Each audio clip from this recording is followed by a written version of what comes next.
I'm your host, Christina Ferris, coming live from Turtle 30 Seashell.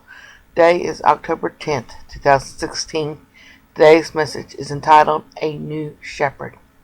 Mark 6:13 through 44. And they cast out many devils, and anointed with oil many that were sick, and healed them. And King Herod heard of him, for his name was spread abroad. And he said, That John the Baptist risen from the dead, and therefore mighty works do show forth themselves in him. Others said, This is Elijah. Others said, This is a prophet, as one of the prophets. But when Herod heard thereof, he said, It is John, whom I behead. He is risen from the dead. For Herod himself was sent forth and laid hold upon John, and bound him in prison for Herod's sake, his brother Philip's wife, for he had married her. For John had said unto Herod, It is not lawful for thee to have thy brother's wife. Therefore Herod had quarrelled against him, and would have killed him, but she could not. For Herod feared John, knowing that he was a just man and holy, and observed him. And when he heard him, he did many things, and heard him gladly. And when a convenient day was come, that Herod on his birthday made a supper, his lord high and captain and chief estate of Galilee. And when the daughter of the said Herodias came in, and danced and pleased Herod, and them that sat with him, the king said unto the damsel, Ask of me whatsoever thou wilt, and I will give it thee. And he sware unto her, Whatsoever thou shalt ask of me, I will give it thee, unto half of my kingdom. And she went forth and said to her mother, What shall I ask thee? And she said, The head of John the Baptist. And she came in straightway with haste unto the king, and asked, saying, I will that thou give me by and by in charge the head of John the Baptist. And the king was exceedingly sorry, yet for his oath's sake, and for their sake, which sat with him, he would not reject her. And immediately the king sent executioner, and commanded his head be brought. And he went and beheaded him in the prison, and brought his head in a charger, and gave it to the damsel, and the damsel gave it to her mother. And when his disciples heard of it, they came and took up his corpse, and laid it in a tomb. And the apostles gathered themselves together unto Jesus, and told him all these things, both what they had done, and what they had taught.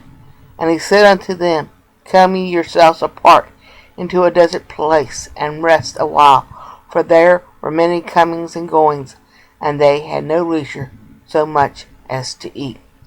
And they departed into a desert place by ship privately.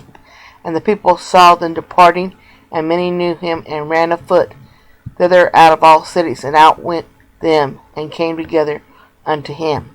And Jesus, when he came out, saw much people, and was moved with compassion toward them, because they were as sheep not having a shepherd. And he began to teach them many things. And when that day was now far spent, his disciples came unto him, and said, This is a desert place, and now the time is far past. Send them away, that they may go into the country round about, into the village, and buy themselves bread, for they have nothing to eat. He answered and said unto them, Give ye then to eat. And they said unto him, Shall we go and buy 200 pennies worth of bread, and give them to eat? He said unto them, How many loaves have ye? Go and see. And when they knew, they said, 5, and 2 fish. And he commanded them to make all sit down by companies upon the green grass. And they sat down in ranks by hundreds and by 50s. And when he had taken the 5 loaves and 2 fish, he looked up to heaven, and blessed, and brake the loaves, and gave them to his disciples to set before them. And the 2 fish divided he among them all. And they did all eat, and were filled. And they took up 12 basketfuls of the fragments and of the fish. And they that did eat of the loaves were about 5,000 men. The passage started with the story of John the Baptist beheading. He had argued with the king's brother's wife. She avowed she wanted to kill him. She apparently did not like what John the Baptist said. In royal days of Roman Empire, the leader often did exactly what they wanted to do. They ordered death just to honor a person's request that had done something for them. To kill John the Baptist grieved the king, but it did not stop him from fulfilling the promise to the young lady that had danced so terrifically for him. That was his brother's wife. John the Baptist, a minister and a forerunner of Christ, had many disciples that followed him. He had people that were taught by John. Even his disciples came inquiring for John the Baptist if Jesus was the one God had promised, though he had been a witness at the baptism of Jesus being the Messiah. Disciples of John, laying the body to rest, found themselves without a teacher or leader. Jesus went into the wilderness with his apostles and John's disciples to talk to them more about the things taught. The crowd and the food was plenty where they were, but not in the desert. The passage started with the story of John the Baptist beheading. He had argued with the king's brother's wife. She avowed she wanted to kill him. She apparently did not like what John the Baptist said. In royal days of Roman Empire, the leader often did exactly what they wanted to do. They ordered death just to honor a person's request that had done something for them. To kill John the Baptist grieved the king, but it did not stop him from fulfilling the promise to the young lady that had danced so terrifically for him. That was his brother's wife. John the Baptist, a minister and a forerunner of Christ, had many disciples that followed him. He had people that were taught by John. Even his disciples came inquiring for John the Baptist if Jesus was the one God had promised, though he had been a witness at the baptism of Jesus being the Messiah. Disciples of John, laying the body to rest, found themselves without a teacher or leader. Jesus went into the wilderness with his apostles and John's disciples to talk to them more about the things taught.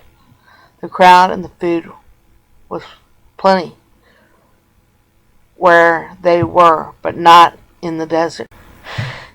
The people there saw Jesus leave and knew who he was and followed. They were a people without a shepherd, and Jesus had compassion for them, and he began to speak and talk to them. When it started getting late, the disciples said, "Send them away so they could eat." But instead, Jesus took the bread and the fish and began to break it to feed the people in the wilderness. 5 loaves and 2 fish was not enough to feed a crowd, but Jesus broke the 5 loaves of bread and 2 fish. Because Jesus performed a miracle as he broke the bread and the fish, there was enough to go around for 5,000 men. What are you serving in your church for dinner today? What in your church cupboard? Is it enough to feed so revival can break out? Is there enough to care for those that remain to hear about Jesus? There was times when the church had covered meals before and after dinner. Then people would go back for seconds and have enough meal. I do not doubt that those that fed did not go away physically or spiritually hungry when they left the assembly around Jesus. Jesus was not afraid to feed the crowd. He did not turn a soul away. He took what was offered and blessed it. Do we bless our meals? Do we bless our gatherings? Do we bless those we serve a meal to? Jesus was and is the great shepherd. Did not go stealing from John's flock of people. Why? Because he knew John was teaching about his Father in heaven, teaching about the Messiah. John even sent messengers to ask Jesus if he was the only one to come, if Jesus was the Christ. Yet John had seen the vision of the baptism of Jesus, of the dove descending upon Jesus, and a voice from heaven saying, "This is my Son, whom I am well pleased." John's people would have been curious about Jesus, but they would also know who he was. John was Jesus' cousin by human birth, yet their kinship is not mentioned anywhere but Luke 1. John had grown up in the wilderness among the people there, some Gentiles and some Jews. His father was a priest. His father would have taught him how to minister to both Jews and the Gentiles. They came to be cleansed of their sins. Perhaps Jesus' baptism was about working with both Jews and Gentiles. Maybe what Jesus needed from John on the day of baptism was a teacher of the wilderness. Did Jesus sit under John's teaching? I doubt not.